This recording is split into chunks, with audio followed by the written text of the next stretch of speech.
What's going on, guys? Welcome back. I know it's felt like a long time, and it really has. Honestly, it's been about a month since I've actually consistently uploaded stuff. We've been moving. We bought a house down here in Tennessee. Bought a really nice house. This is actually, you probably noticed a different view. This is the new garage that I'm going to be working with. It's a 28 by 26 metal building. It's got insulation up top. I think eventually we'll be insulating the walls. It's a little windy outside right now, so you might hear some noise from the roll-up doors, but I just put these lights up, put that one up there, got it really nice and bright in here. I'm liking it a lot. Got a wood stove that the previous owner left. Got that warming up right now. Nice fire in there. Got the toolbox moved in here. Got my workbench, and got to mount that yet. Believe I'm gonna run a piece of channel across there and mount it somewhere in that region. But I got my compressor down there. Got the welder. Gonna have to fill this acetylene tank because it was empty last time I used it. Got the wife's car on jack stands. Got the Jeep on jack stands. We're doing a lot of stuff right now. Told myself I wasn't taking the Jeep back out riding on lockouts. I wanted to go back out on drive slugs. Hold myself to it so far. It's been tempting to go out and wheel, but I think we're gonna get this situated and it'll pay off. So I got an order right here from Brannick Motorsports. Got my drive slugs, 35 spline axle shafts, chromoly. Gonna have to. So I had the option of ordering wheel bearings with this kit, but I couldn't talk myself into spending 700, 800 bucks on a set of wheel bearings for it. So I'm gonna be buying wheel bearings from probably O'Reilly, something with a warranty, a decent warranty, and drilling them out, putting these bronze bushings in there, in the back side of them, removing that little bearing that's in the back side of the wheel bearings, putting that in there, boring them out, so that the new 35 splines can slide into the bearings, because from factory they're 30 spline, and I know I'm gonna have issues, so I'm trying to get ahead of myself, do it now, do it the right way once and be done with it. So that's where we're at. We're finally just got the parts in today, actually, and then throw this thing on jack stands, took tires off. Now I'm starting to get started on taking the lockouts out. I'll keep them as spares, maybe give them to a buddy, but I don't think I'll have issues with these slugs. Stuff's pretty beefy. Hopefully these shafts will last a while. I don't really see myself having issues with the 35 splines. I don't hear of many guys having issues with those, but it's not like I'm having a lot of horsepower run through it. It's honestly probably like 260, 280-ish on a good day.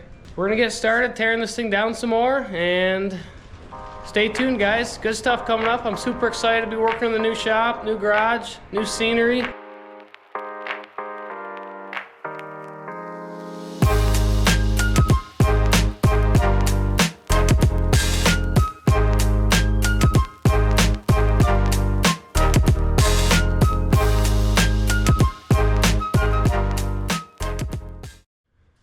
So the last time I was out with it, just the most recent video actually, that one, I believe I broke 3 lockouts in just that ride. That was kind of my turning point with it. I'm just done with it. I'm done messing with them.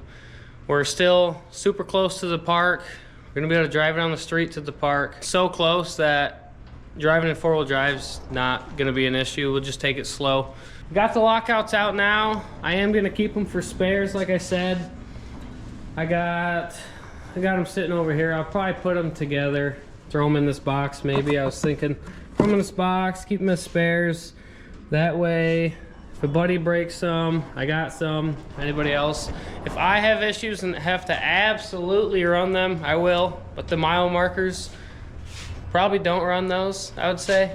Hate to say it, hate to bash the company, but they're not strong at all. I can barely wheel spin with this thing, and they just snap. So. Got the lockouts out. I'm gonna take the calipers off, take the hubs off, and then we can pull the shafts out. While I'm at it, I'm gonna throw some U-joints in the new shafts because I don't want to reuse the old ones. I'll probably just be back in there eventually. Actually, now that I'm thinking about it, let's see if you guys can see, but we welded the caps here because the caps were falling out. One of my U-joint clips fell out on a ride, and the cap fell completely out, and the U-joint was just beating around on the shaft. I don't remember if that was the stub shaft or the long shaft. I'm gonna have to find that out because we had to beat the hell out of it to get it back into shape to accept a U-joint. So hopefully I won't run into an issue there. Hopefully I don't have to order new shafts. The long shafts at least. I was hoping to just get by with the stub shafts for now. But we'll see once we get further into this. So yeah, I'll pull the calipers off, pull the wheel bearings off, and then I'll yank the shafts out. We'll see what we're working with from there. I guess these snap-on ratchets aren't, I mean, this one's seen its days, but not as strong as they say they are. I don't think that's supposed to happen. The whole inside there broke off in my socket. I gotta try to get that out. Warranty time.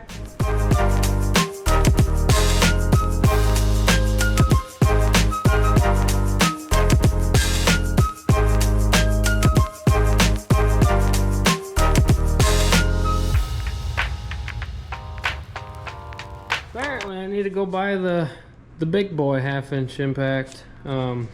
This one's not getting it off. The caliper bracket bolts. Usually I just pop these off right here and the bolts come right out, but they ain't coming out. So got a little torch. I'm gonna heat them up a little bit, a couple minutes on each side, and hopefully they come out. See if we can't get inside there where the end of the bolt's at. Got this one. It's probably burning hot, but anyways, got that bolt out.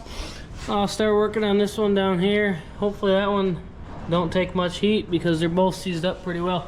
I honestly don't remember the last time I had these calipers off, so it's probably been a while.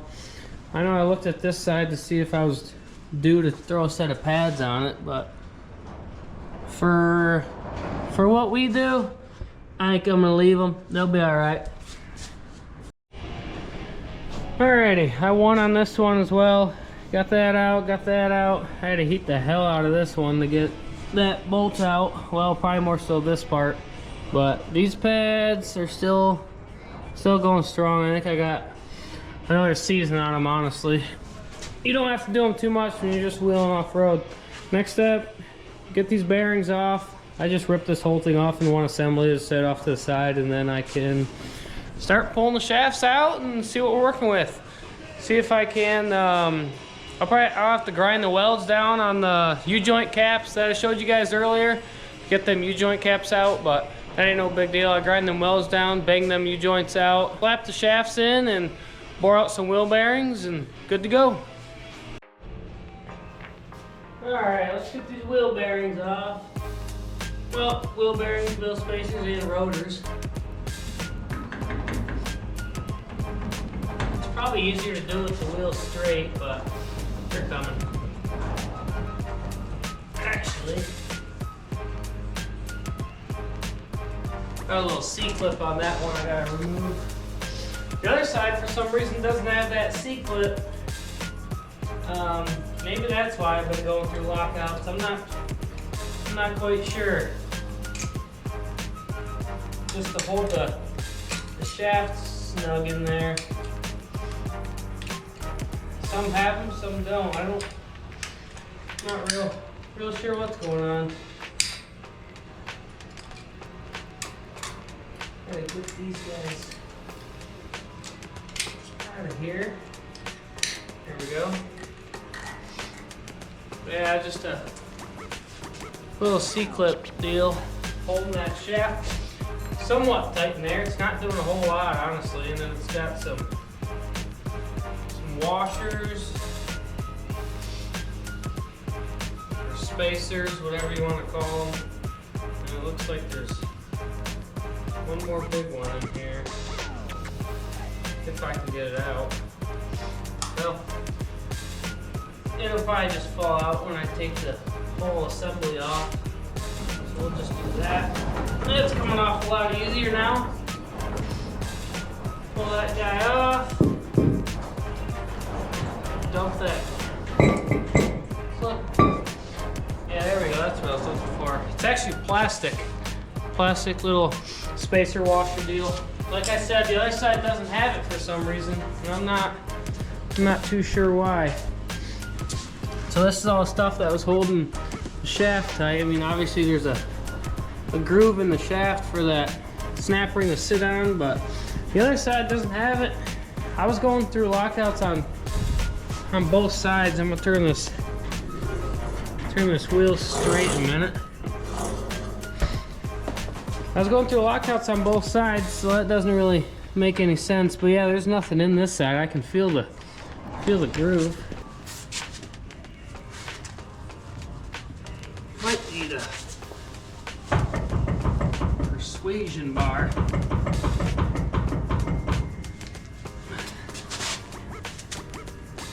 Yeah, grab me a pry bar.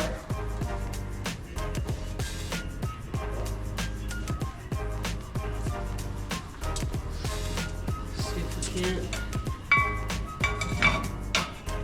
get in somewhere.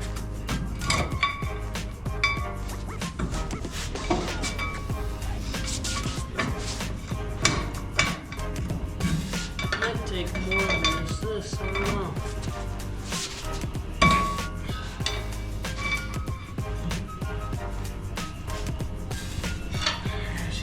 Good.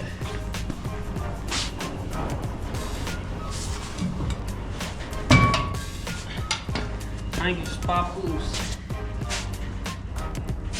Here we go.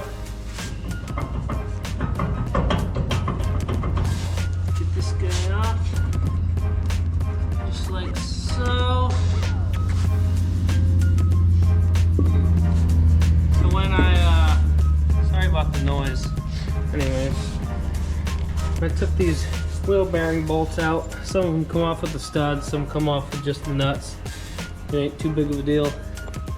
Probably just stick these in a vise and throw them back in there for now, but I'm not even using these wheel bearings. Figure, why not start fresh? But there is a little bearing race in there, if you guys can see. Let's see if I can, yeah, right there. That bearing race gets taken out, and you put them in a drill press, hole saw. Gotta figure out what hole saw size I need still. I might measure those bronze bushings and see what fits snug. Actually, those bronze bushings will probably just slide right in there. Then the hole saw is for the actual shaft itself. But I do want to show you guys the difference between 35 spline and 30 spline stock shafts. It's a pretty crazy difference. Let's see if I can't get it somewhat lined up here. I mean, you don't think 5 more splines be that big of a difference. I didn't think it was going to be that big of a difference, but quite the difference there. And these are Comanche, so it should do me good. Hoping to be able to beat on it a little more. I like wheeling that way. I like dogging on it a little bit. So we will pull these shafts out tonight. I'll probably just set them on the workbench for now. I'll probably go to O'Reilly's tomorrow, grab some parts, grab the wheel bearings, grab the U-joints, probably the better brand U-joints. I usually try to stay away from the non-greasable, or sorry, stay away from the greasable ones. I heard a long time ago they were weaker, so I try to stay away from the greasable ones. That way they don't have that extra hole in them. Honestly, probably do want the U-joint to be the weak spot at this point because I'll have drive slugs, and I don't want to be replacing inner shafts. So we'll do that. We'll figure out what kind of U-joints we're using. I'll go to O'Reilly's tomorrow, like I said, throw them shafts up on the workbench, and then I will also be recording every step of the way, getting these to fit into your 99 to 04 Super Duty Dana 60 axle, because there's not very many videos out there doing it. And a lot of guys are always asking questions on the forums, on the 1-ton forums, the crawler pages on Facebook, what to do. I found out that way, found a decent video that someone sent. It wasn't posted anywhere, so I'm gonna make a video, post it. That way everybody knows how to do this. 9904 Dana 60, 35 spline. Using Brannick parts, not the wheel bearings. I'll be boring out my own wheel bearings. I'll get that up. So hopefully that'll be some good information for you guys. Anyways, stay tuned for when we get this thing up and going. Super excited, super pumped to get it back out on the trails on 35 splines. The front drive shaft works pretty good. Going down the road in 4-wheel drive after I did that drive shaft upgrade and 1410s in the front, I can go about 35, 40-ish miles an hour down the road without it sounding like it's gonna kill itself. So no big deal there. We're gonna get this thing situated and get back out on the trails. Thanks again, guys, for watching. I appreciate it. Sorry about the lack of content lately. Been super busy. Like I said, moved into this new shop. I'm liking it a lot. More videos to come. I'll stay consistent, don't worry. I'm excited to get back into the groove. Thanks guys for watching, I appreciate the support. All right guys, quick little ender to the video. I ended up ripping the shafts out just after I did that outro. And I got a little better comparison here. 35 spline chromolyes, and these are the factory 30 spline out of the Dana 60 on the 9904 axle. Pretty sizable comparison right there. Super excited to get these in. I did drag this out of the pig on the passenger side. This side wasn't so bad, but obviously I got some sludge in there. So I should probably drain that fluid while I'm in here ripping these out. I got some stuff in there. Kind of been neglecting the maintenance part of it on my front axle because I had a leaky seal. Both sides are actually leaking, kind of pouring out, so I wasn't too concerned on it. Kind of just added fluid as I went, but there must be some sludge buildup in there. While I'm in there, I'll also check out my locker. I got just a Spartan. Locker in there is like 260, 70 bucks on Amazon when I built the Jeep. Locker's been doing good, but recently it's been making a lot of clinking noise, banging around, and it kind of scares me sometimes on the trails. So we'll look at that while we're in there. Put some fresh fluid in it. Should be back to good. Appreciate it, guys. Once again, thanks for tuning in. Thanks for keeping up with me. I appreciate it. Make sure you're subscribing, checking out the Instagram, Knockout Off-Road. And then my personal Instagram is Kyle_Orzula. So I post regularly on there. Try to been posting more stories and keeping up to date on what I'm doing in the Jeep, what kind of trail rides we're going on and whatnot. So stay tuned, guys, for more videos coming soon. Thanks.